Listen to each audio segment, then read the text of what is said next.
What's up, everybody? Paul here from the Hoops Crew, and it's Sunday night, which means it is Paul James show time. Very much looking forward to chatting through a whole range of different things with you tonight. It's not going to be the longest show in the world, a bit like the Thursday episode, I should say.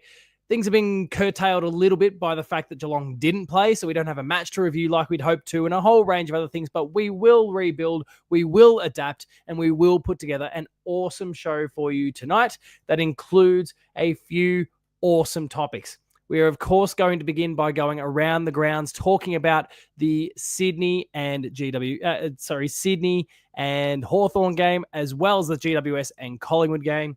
Talk about those games in some detail, as well as what is to come with round one ahead. Of course, the Cats finally kick off their season after a bit of a delayed start, kick off their season this coming weekend against the Dockers. We're going to talk a bit about opening round and how we fix it. Cyclones excluded. We've got enough of the week that we're going to go through tonight, all about Jesse Hogan, and then we'll wrap things up with some Q&A. But as I said, let's first begin tonight by going around the grounds and looking at what has played out for both the Swans and the Hawks, as well as the Giants against the Pies today. Now, it's been a very weird round. Of course, it was meant to kick off on Thursday with the Cats and the Lions, of course, and then the Cyclone came along and kind of took the blowtorch to that one, kind of messed up proceedings a little bit there. And then, of course, by the time the Cyclone arrived, it was more of a strong, low system, right? So I'm glad to hear that that's the case ultimately, because it means that there's more people whose homes are probably intact. But obviously, it kind of curtailed the season beginning. It teased, and then when it finally arrived, it under-delivered. Sorry if that dredged up any PTSD for anyone that's watching tonight. And that's meant to be a sexual reference. So we'll talk initially here about our Swans and Hawks match and kind of how all that played out. It was a really interesting one to go through. I don't know why it's all twitching here on the screen. But there we go. No, it's just pulsing away. Anyway, the Swans playing at home went down 11 goals, 10-76 to the Hawks, 14-12-96. And there are some player stats that we'll go through as well. Some important kind of, I guess, context to the match a little bit here. We've got some of our lead disposal getters. But the Hawks kicked 3 goals in the final term after the Swans mounted a charge during that third quarter. And actually, I should go back to the Worm and kind of highlight that a little bit, where they really kind of, I guess, sealed the deal and shut the gate a bit, because it got tight. You can see the scores at three-quarter time. There was only 5 points in it. But then the Swans couldn't put the ball between the big sticks in the final quarter, and the Hawks were efficient. They continued to attack. They continued to play their game, and they got the job done. Don't like celebrating the Hawks at all, but congratulations to them. It was a very good effort. And it's a great way for any team to start the season, especially the first game of the season. The Hawks Heritage Clash, I mean, look, if there was a runner-up for Nuff of the Week this week, it would be for the artists, the designers who came up with the horrific design that is that Hawthorn jumper that they wore. I don't know how many times they plan on wearing it this season, whether it's a constant, couldn't possibly be a Clash one. It's not an away jersey, right? Like, they're not wearing that, I presume, but it's awful. It makes the one that the Gold Coast team revealed a few months back look pretty good in comparison. So congratulations to Hawthorn there. You've managed to screw that one up pretty badly. Will Day was best field though. 3 goals and absolutely dominated. If I bring up some of these stats, this is a guy who's, I mean, you're hearing more and more noise about him and what he could potentially achieve over the next few years. 3 goals and 26 disposals, as well as a lot of defensive pressure as well with 6 tackles. For me, that's the thing that really catches my eye the most. I have no idea what is going on with the AFL website at the moment. It is free. It's wigging out on me here. I didn't even scroll then. But anyway, whatever. You can see, statistically speaking, if we go to some team stats, you can see it was a pretty even sort of a game. It was really that efficiency from the Hawks at the death when it really, really counted. Hawks were the ones that got the job done. What is going on? Look at this. The Hawks were, the Swans are more efficient on the ground. There's free kicks equal across the board. But, nothing really to write home about. No obvious swings one way way or the other. It was just a case of the Hawks getting it done when it counted. When the game was on the line, they stepped up, and that is a massive credit to them. But beyond that, some new recruits, obviously Tom Barras and Josh Battle debuted, had some really solid first up performances. Of course, people are going to keep talking about Hock Ball and the stupidity there, which just sounds like they're Hock. Yeah, we don't need to make another reference because it's a bit too old now, but it sounded like I can't stand Hock Ball. But anyway, it is what it is. There's probably some Geelong bias there kicking in. There are some fears for the Swans off the back of this. There have been some concerns going into the season proper as well, that with two pretty significant hidings that the Swans have copped in grand finals in recent years, that they might fall off the cliff. And honestly, I didn't really see too much of that in this particular matchup, really. Like, the Hawks got away from them late, but I don't think the Swans didn't play like a team that were brittle and broken off the back of a pants in the grand final. So I'm not too concerned by that. And a lot of their key players delivered when it counted. Of course, there were some others who kind of went missing. Your Will Haywards, who got one goal but went pretty quiet. Tom McCartan obviously is a big topic of discussion because he's being flirted with as a key forward. He obviously kicked the one goal, but I don't think he really had a major impact at all. Taylor Adams has gone down with an injury, as is his way these days. A bit unfortunate for him as well. But I don't have too many. What is going on with this AFL website right now? I don't have really any concerns for the Swans here off the back of it. I don't think my perception of them going into the season changed for better or worse off the back of this one. In fact, if anything, probably for the better, that they weren't just a kind of broken shell of a team. Jai Newcomb is copping a 10K fine. This is the fourth offence for tripping. How many times do you have to get pinged for this before it just becomes a suspension? No matter how significant the trip is. I actually haven't seen the footage of it myself or watched the game live. I don't really remember it. But that's his fourth. That's his fourth time. There's an argument to be made that really should be suspended at this point. But anyway, and then next week, if we want to talk about both teams, the Swans have another big matchup here. The grand final replay against Brisbane at the SCG. Really unfortunate for Brisbane, of course, because they were due to unfurl the flag. Now they're playing against the team they beat in the grand final, but won't have had the opportunity to unfurl the flag at that point, which kind of sucks a little bit. But for the Swans, it's an opportunity to kind of bite back and get some revenge for how things played out last year. Whilst for the Hawks, they've got a match up with the Bombers, so you'd imagine there's a win there for them.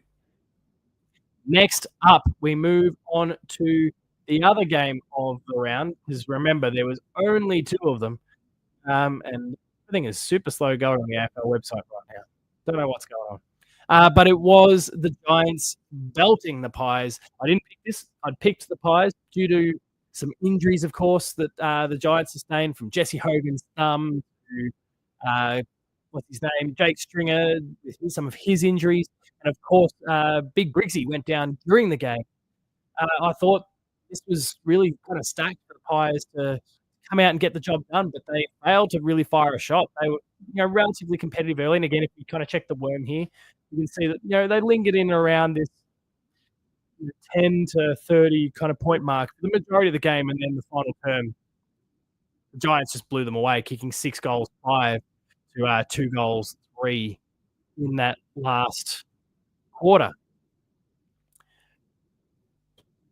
Let's talk a little bit about the game and some of the player numbers here. One player did kind of jump out at me before we even really talk about specific numbers, was Finn Callaghan. We've spoken about Finn Callaghan a little bit already.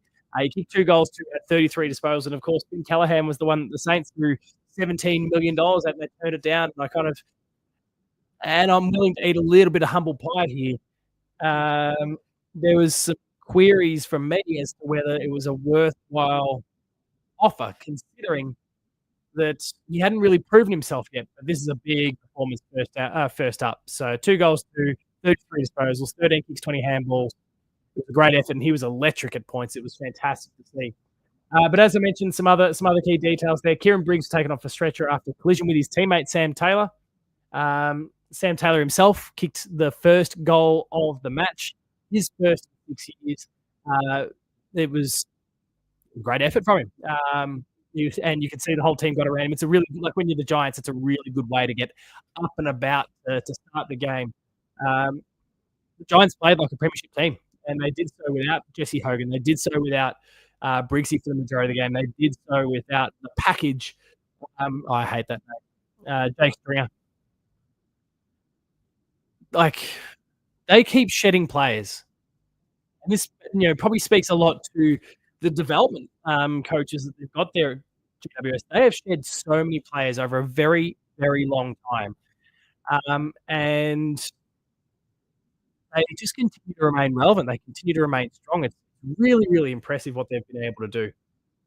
Um, the Pies were inaccurate on a goal, kicking six goals, 16. Nick Dacos went off with, we believe, was a cramp. It feels unusual for a player to cramp up in the first game of the season, like they've been playing for weeks and weeks and weeks, having some troubles. But he went off during the third quarter there with cramps. And if we can get the numbers up, it didn't impact him too much. He still had a lot of the ball prior to that point, 21 disposals. If you're a super coach person who didn't pick up Nick Dacos, you might be licking your lips because he's inevitably going to lose some value off the back of this game, no matter what happens across the next few weeks. Good news for a super coach or AFL fantasy tipster because he'll lose some value, add him to your team, and then watch his value go up from there. The big question, Ben's left it in the show notes here. The big question for the Pies is around their age. Are they too old? And they did show some signs in this one of age. But of course, they do have the likes of Houston that are out. He's still, rocking his suspension from last year over at Port Adelaide. He can't come back. Did Degoe play? He was completely absent. If he did play, I don't know what's going on with this website. It is completely capitulating for them for the AFL right now. But anyway, Jordan Degoe didn't play. Like, there's a few other key players there. So I'm going to reserve judgment a little bit right now. They are playing against a team that many have suspected, have tipped to be right there at the absolute pointy end of the season. So we don't want to get too carried away. They were also quite inaccurate. That would have, helped the scoreline look a little better had they kicked 16 goals, 6 instead of the alternative, or even somewhere in the middle would have made it look a little bit better than what it actually was. So we'll reserve judgment for now, but they do have some other matches coming up that are relatively important in the near future. So for the Giants, they'll play against the D's at the MCG. The Pies next week have Port Adelaide at the MCG as well. And of course, that's a really interesting one for Dan Houston to return to, considering it's his old team that he'll be playing against. But yeah, that's those two opening games there. We'll cast an eye forward to next week and what is to come in round one, because finally the season kicks off for 14 other clubs. Richmond and Carlton play on the Thursday night at 7:30 at the G. Friday night, the Hawks and the Bombers kick. One of those two teams kicks their season off. 7:40 at the MCG. Finally, the important one that I'll be at, and I'm sure a whole bunch of you watching either live or afterwards will be also attending. It's the Cats and the Dockers. 1:20 at GMHBA. The Swans and the Lions, we touched on this already. They'll be playing 4:15 at the SCG. The nighttime games that night will be the Dogs and the North, who are both kicking off their seasons at 7:35 at Marvel Stadium. The Pies also will be going head-to-head with the Power at the same time across the city at the MCG. Good luck driving through the city on Saturday night. Sunday's matches, Adelaide and St Kilda kick their seasons off 12:35 at Adelaide Oval. The Giants and the D's, we touched on this matchup already. They're playing at the MCG 3:20 on the Sunday, while the round concludes with West Coast and the Suns at 6:10. So, and they'll obviously both be kicking their seasons off, and I expect big things from the Suns. So we'll see how that works out. All right, let's move on by talking a little bit about this opening round structure and what is and isn't working about it. Some suggestions from Michael Voss over the course of this week. There's been a range of different points of conversation, I suppose, around this over the course of the last couple of years, trialing it, they've been experimenting with it. And of course, I think the big disclaimer that needs to be put up when it comes to opening round this year is that went through and carved up half the matches. Now, of course, opening round is by design trying to get in on the northern states, New South Wales and Queensland, who they've got a pretty awesome thing going on with Vegas kicking off their season. But in the absence of NRL, it was the AFL's opportunity to kind of get in on the act, and I just don't think it's working. And I do like it's a tricky one because we've had really 1.5 years of it. We've had a completely failed one this year through no fault of the AFL. Really. They couldn't help that a cyclone came through, and was ultimately just a low by the time it finally arrived. It's a difficult one. It's a difficult one for them in terms of what happened this year. But I just don't know that the idea works. And so there was a great suggestion from Michael Voss that I actually will co-sign myself, where he talks about basically making sure there's a game in every single state. So every state launches the season in its own different way. You've got matches in Queensland, South Australia, WA, and New South Wales. You can have 2 games there. You can have 1 game in Victoria. You've got like all non-Victorian teams who all play against an interstate team to them. They get to host it and launch the season there. Victoria is the heartland. You can still have Carlton and Richmond on the Thursday night that launches it. Then all of these home games for the interstate teams. So an example that Ben has cooked up is that you've got Thursday night Carlton and Richmond in the MCG, and then from there no football in Victoria for the rest of the week. It's not necessarily ideal. I don't love it as someone who would like to get to the game, but Sydney and Hawthorn at the SCG, GWS and Collingwood at the Anderson Stadium, West Coast versus he didn't put teams in, but versus another Victorian team at Optus, Fremantle versus someone at Optus, Adelaide versus someone at Adelaide Oval, Port Adelaide versus someone at Adelaide Oval, Brisbane versus Geelong. So he's kind of reworked essentially what could have happened this year. Brisbane versus Geelong at the Gabba, and then Gold Coast Essendon at People First Stadium. You could have had those 4 matches already trying to happen, and then those other spots are filled by other Victorian teams to play interstate, and I think that could have worked really well. I don't mind what Rossi's come up with. I don't mind how Ben has actually adapted that and made it work. I think it's an idea that allows all states to have their bit of footy, which we all desperately are looking for, while still being able to kind of, I guess, address the goals of opening round. We can kind of do away with the opening round language as well. We can just call it round 1. We can get into the swing of things in a cleaner way. I think optically it works a bit better if we're just doubting tools and not calling it opening round. I think it's kind of a tarnished brand at this particular point.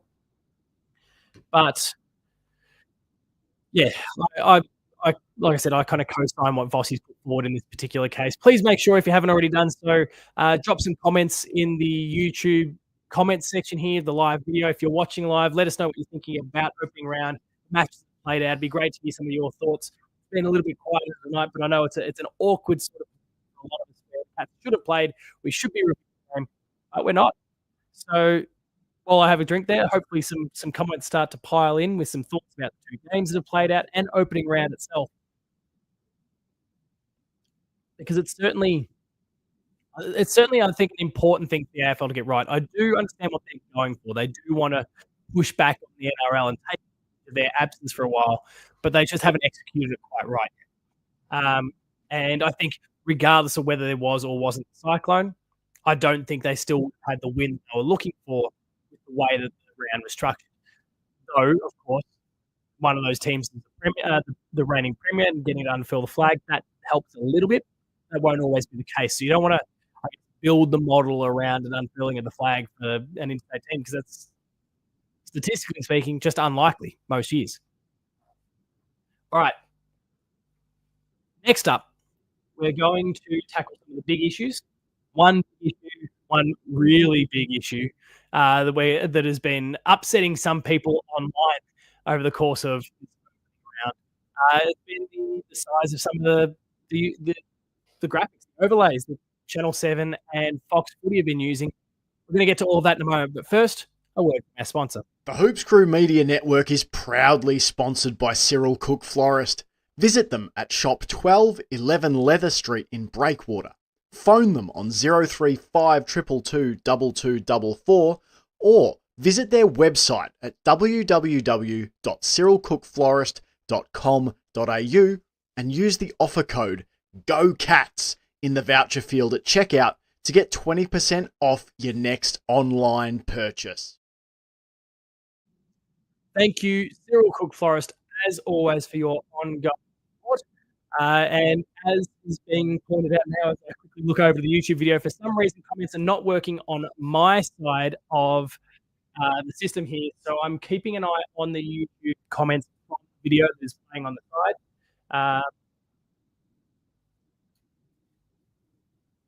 Hopefully, we can get that all resolved. All right, the big Ask User interface. It's been one that has kind of called a few people out over the course of this weekend, and I don't know why, really. I mean, this is obviously an exaggerated thing. We're having a bit of fun, tongue in cheek here with that one, but I don't mind what Fox Footy did. I'm wondering if, maybe they could probably shave a little bit off, dock it by make it 90% of its size, just in that little bit more. But honestly, I don't think it's that bad. I think there's been a lot of fuss about nothing. People just wanting to find things to complain about, considering that we don't have football here in Victoria this week, and considering we only have 2 out of the 4 games that we're even supposed to play as well. I don't really have a significant opinion one way or the other on it. The Channel 7 one, though, where it's kind of centered and quite small, that one really doesn't. Like, I really don't like that one too much. I think I need to spend more time checking it out. And of course, as we get into the swing of things, we're going to have a couple of reasons every now and then to check out free-to-air games, but there's also going to be plenty on Fox Footy. I'm not as crazy about that particular overlay. But I think for both, there's some really clever ways they can use what they've developed. I think it's as the season goes on and the broadcasters come to kind of learn about how they can kind of use the overlays in tricky, inventive ways, we'll start to see some really cool implementation of it. But yeah, I'm not too fussed. If I'm being perfectly honest, I'm not too fussed. Next up, Collingwood coach Craig McRae versus GWS coach Adam Kingsley on the sideline. Look, I mean, I don't think there's going to be. It's a weird one. The coaches really shouldn't be interacting the way they were, and Craig McRae absolutely initiated it. Will we get a Kingsley style fine? I don't know. I think that there should be some sort of fine that goes Flyers' way, simply because I know he's a good guy, and he carries himself so well, he speaks so well, he's kind, he's courteous, etc., etc. But you shouldn't be kind of, I guess, getting into arguments with the opposition coach during a match. And it's probably something that probably goes to back to the point of, well, maybe we shouldn't have our coaches on the bench.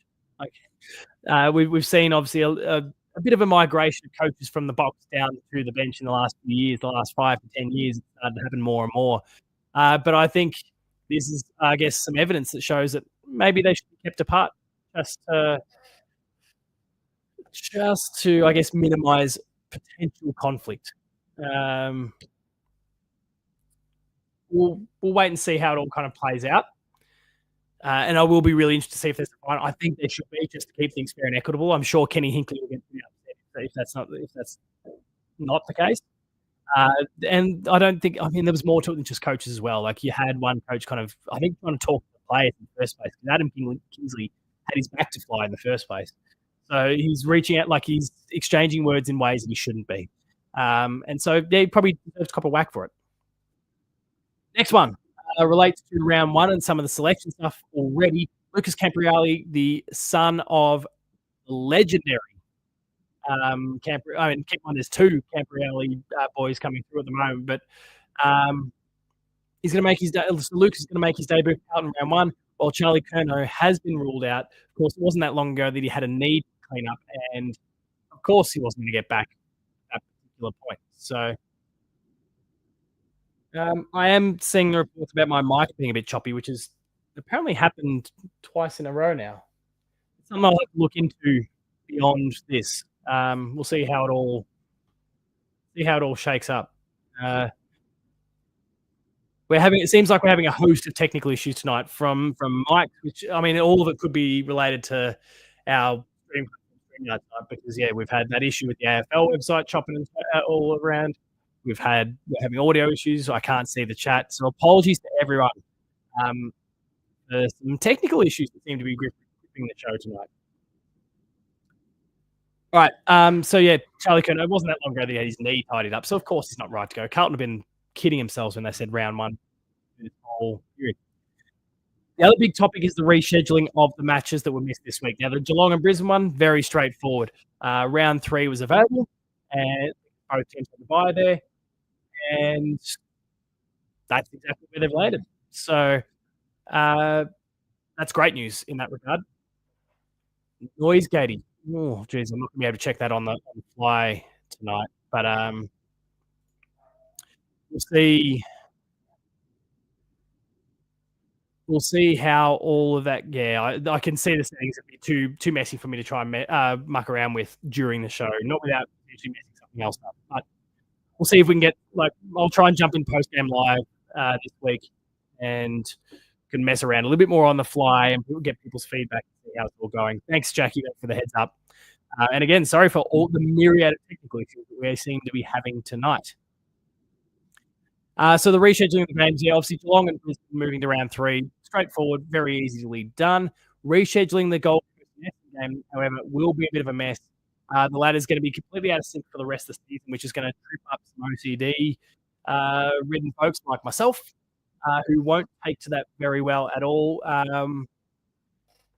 It's not going to even up until round 24, and that's going to be irritating. Really, really irritating.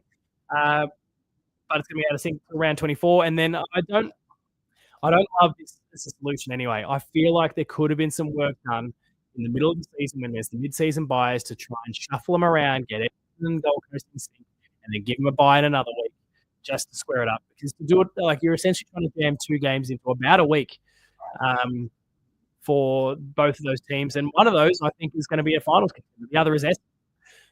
So, see how it all works out. Finally, our last topic of discussion here before we jump into Nuff of the Week is the opportunity to win a day with Bailey Smith. There's a Macca's promotion that's going on. I don't really know much about it. I don't really care much about it, but he is a cat. It does involve our football club, our beloved football club, a little bit. And so, go hang out with Bailey Smith. Thanks to Macca's, I guess. Do whatever you got to do to win that one if you want to spend some time with the luscious locked midfielder of the Cats, Bulldog. All right. Now it is time for everybody's favorite segment, Nuff of the Week. Paul here from the Hoops crew, and it's Nuff of the Week time. Finally, we are into the real stuff for season 2025. It's opening round. We've only had 2 games. Old mate Alfred kind of put some of that into chaos, and we're missing a few games this week, but we've had 2, and we've certainly had some dumb stories over the course of the week. Now, I have used this platform over the years to kind of have a crack at genuinely stupid decisions, poor decision making, get a bit critical, and this week I'm going to kind of just get into the piss-takey nature of this show that it's kind of meant to be and focus on some of the dumb things that go on in the AFL system. And so this week, Jesse Hogan, you are our Nuff of the Week. Now, there's a bit we want to go through when it comes to Jesse Hogan and what's occurred with him this week. But first, a word from our sponsor. The Hoops Crew Media Network is proudly sponsored by Cyril Cook Florist.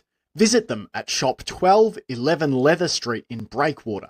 Phone them on 035 222 2244 or visit their website at www.cyrilcookflorist.com.au and use the offer code GOCATS in the voucher field at checkout to get 20% off your next online purchase. Thank you, Cyril Cook Florist, as always, for your ongoing support of the Hoops Crew and all that we get up to. Now, let's talk a little bit about Jesse Hogan and what he got up to off the back of a community series match, the practice matches that have just gone on in the last couple of weeks, because a very unfortunate accident has occurred and it's led to him missing football. Now, if anyone has caught up with the Collingwood and GWS game, It clearly hasn't hurt the Giants overly much in this particular case.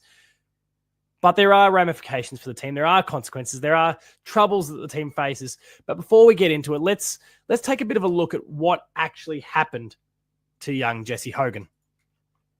So we'll project it here. Bear with me as I pop some headphones on. We'll listen in together. Honestly, 20 minutes into a 3-hour bus ride back from Canberra, all the lights were off and I was just holding the door open with my left. And as I've got in, I thought I had my hand on like something on the inside, and I've let go of the left and they're like spring-loaded.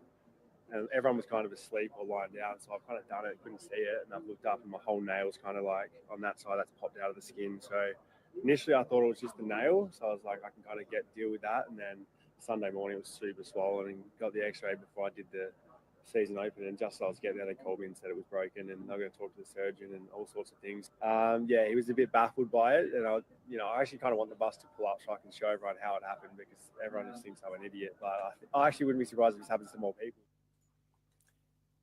So yeah, Jesse, you're a bit of an idiot. Let's be real. Of course, dumb things happen in society, in life all the time, and absolutely, people have undoubtedly broken thumbs indoors before. For me, it wasn't a broken thumb, but I certainly completely obliterated the nail in my thumb, slamming it in a door when I was about 8 years old. But I was also 8 years old, and since then I've never done it again because I'm not a child. Jesse, you've managed to do that at the sprightly age of 28, 29, 30, like your late 20s, early 30s. Not your best moment. Now, if we want to get really, and I don't really want to kind of delve too much into kind of, I guess, real hard hitting topics in this system here, because this is very much a bit of a laugh, this particular nuff of the week here. In a week where there's not been a huge number of news stories, and of course a cyclone has kind of hogged a lot of the oxygen for the week. A cyclone that became a low, I might add.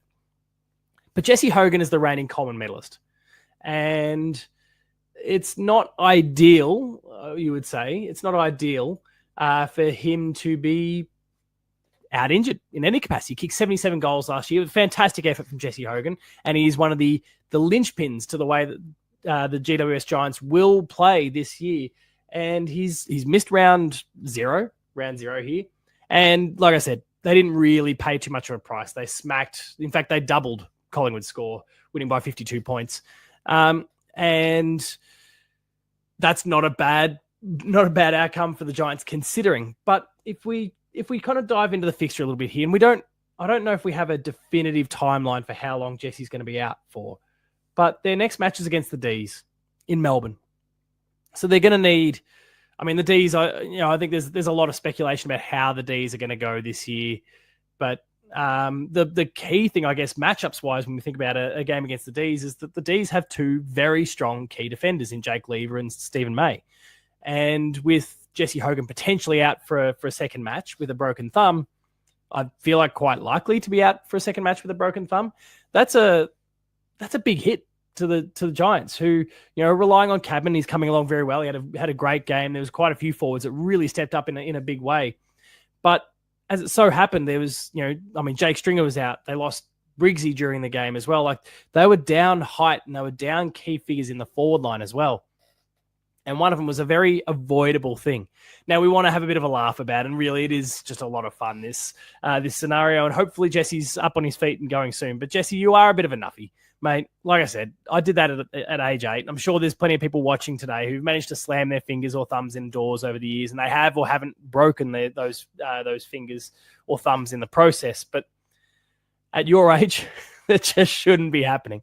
Let alone the fact that you're a professional. I can't even imagine what the reaction from the likes of Adam Kingsley, Toby Green, some of the leadership would have been at that particular point when they hadn't had the cleanest of off seasons. There'd certainly been some little dramas. And of course, it's been compounded by what occurred this weekend with Briggsy as well, with a concussion that's going to keep him out for a week. But surely they would have just been completely and utterly dumbfounded. I would have loved to have been a fly on the wall in the moment that he turns around and goes, guys, I broke my thumb. Like, oh, shit, mate, how'd you do it? Is everything okay? Yeah, guys, I slammed it got it slammed in the bus door. The bus that we're all riding on now.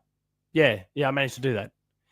Not your best moment, mate. Not a good look, but it is what it is, right? So that is the enough of the week for round 0, 2025. Jesse Hogan, congratulations on getting the first accolade from the Hoops crew of the year.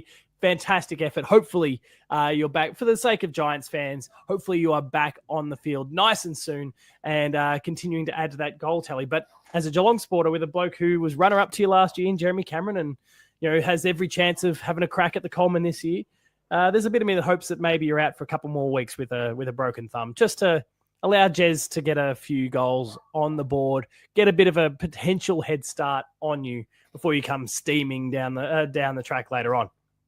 Anyway, that's enough of the week this week. Thank you very much for watching. If you haven't already done so, please make sure. All right, that's enough of that. Enough of the week. Goes to Jesse Hogan. That will be... Now I'm having health issues too, apparently. That video will be available on the YouTube channel for regular VOD consumption sometime tomorrow. So stay tuned for that one. That will lead us to our final segment of the night. As everyone can see, I still haven't really 100% recovered from the bug that I had the other night. Now I'm just all congested and gross, but I don't have a running nose. I'm not sniffing left, right, and center. So there's pros and cons, right? Anyway, we are into the final segment of the night, which with the various technical issues that we are having, I suspect won't be as long as usual, but it is Q&A time. So please, if you've got questions, drop them in the chat. I am keeping an eye on the chat via the YouTube video itself. I can't see them in StreamYard, but I am watching the YouTube chat via YouTube itself. So please sound off with any questions you've got. The microphone was better. Yeah, I'm wondering if there's something about the live setup that's been changed somewhere along the way. It's something I'll kind of look at. And Jackie, I'm not, I guess I'll get your clarification a little bit. Are you saying right now the microphone's better or just for Nuff? Was Nuff better?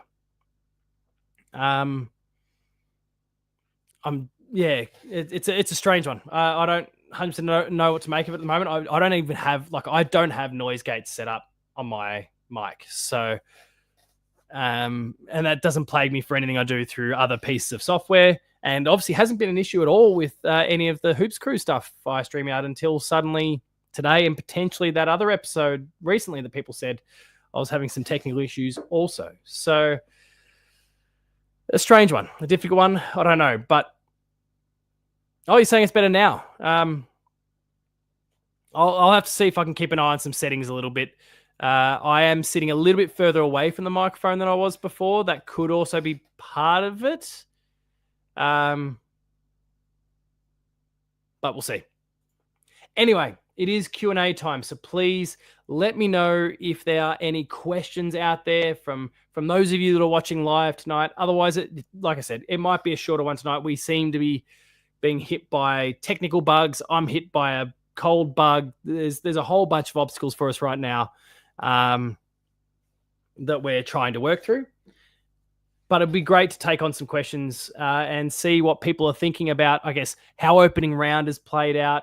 The Cats going into their game against the Dockers. If you are in the chat and you are going, please sound off now with, just with the status. Like if you're going to the game, shout out what stand you'll be sitting in. There might be opportunities for everyone to kind of catch up during the game. We do have things like the Discord, which you can check out in the show notes. In the description for the video, you'll see the link to our Discord there.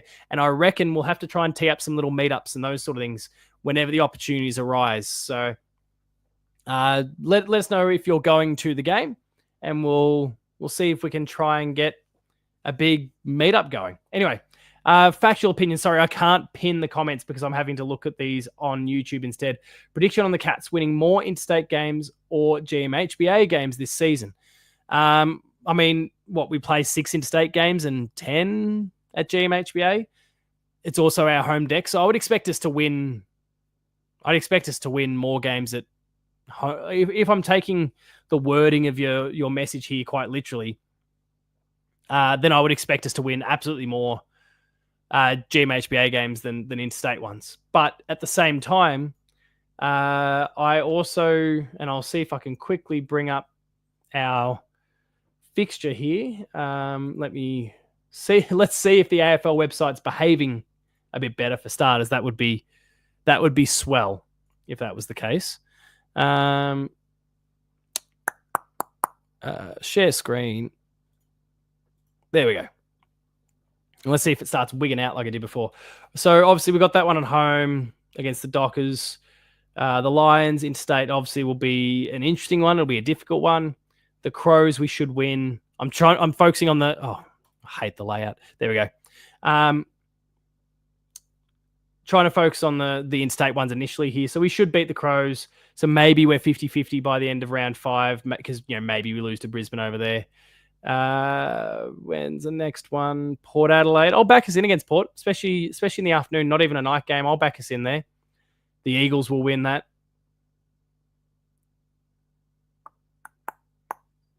GWS at Energy. It feels like both teams are kind of trading wins whenever they have to travel at the moment. So who knows when it comes out on coin flip. But I'll say that we're 2-4 so far. Oh, sorry, 4-2 so far.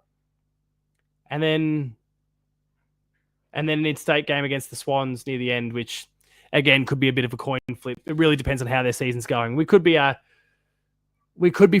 in that realm. And then in terms of games at GMHBA, I mean, we'll beat the Bombers, we'll beat Port at home, we'll beat the Saints at home, we'll beat the Tigers at home. I think we'll beat the Lions second time around at home, even if we don't get them the first time.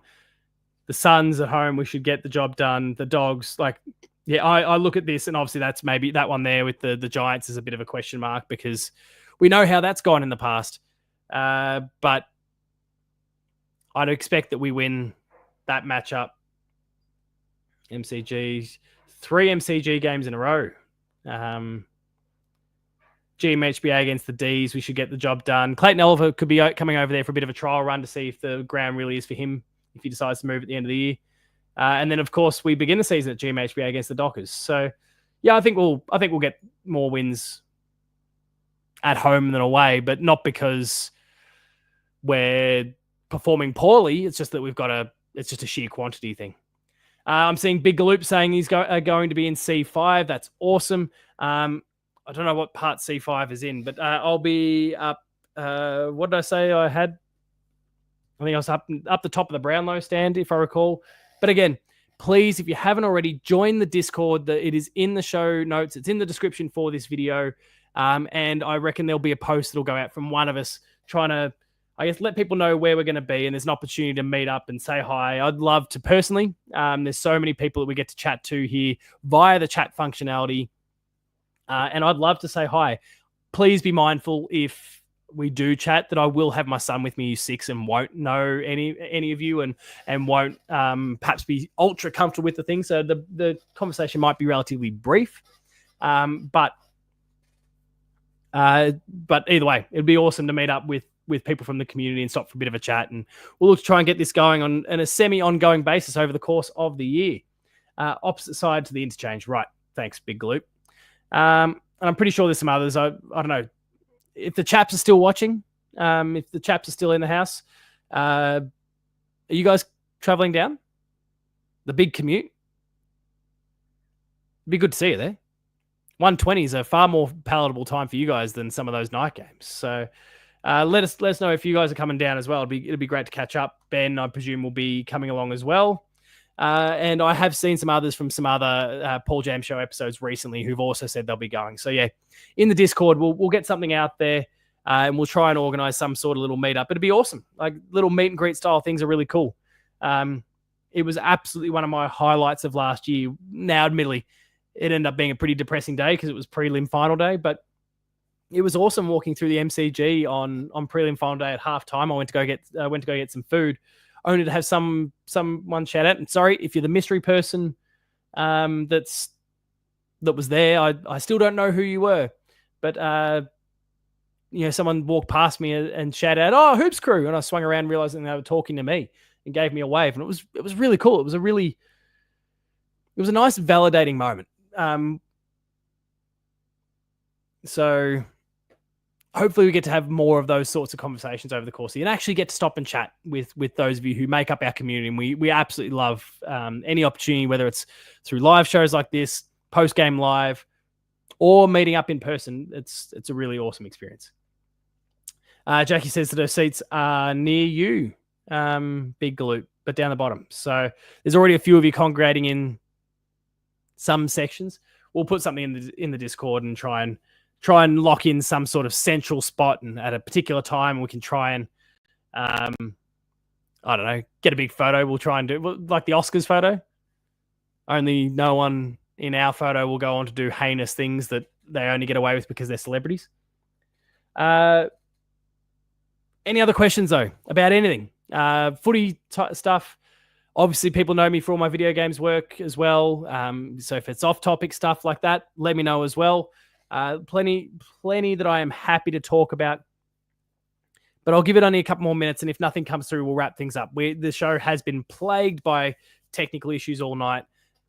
None more than the YouTube comments that seem to be an issue right now. I think I'm getting a bit of a sense for what's gone on, though.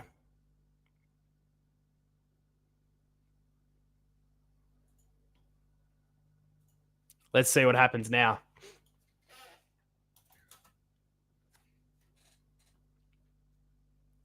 We'll see if can someone who's watching just drop some comments in there, because I think I might have been able to fix. I think I might have been able to fix the issue. For some reason on the StreamYard side, it was saying that. Oh, hang on. It was saying the video was.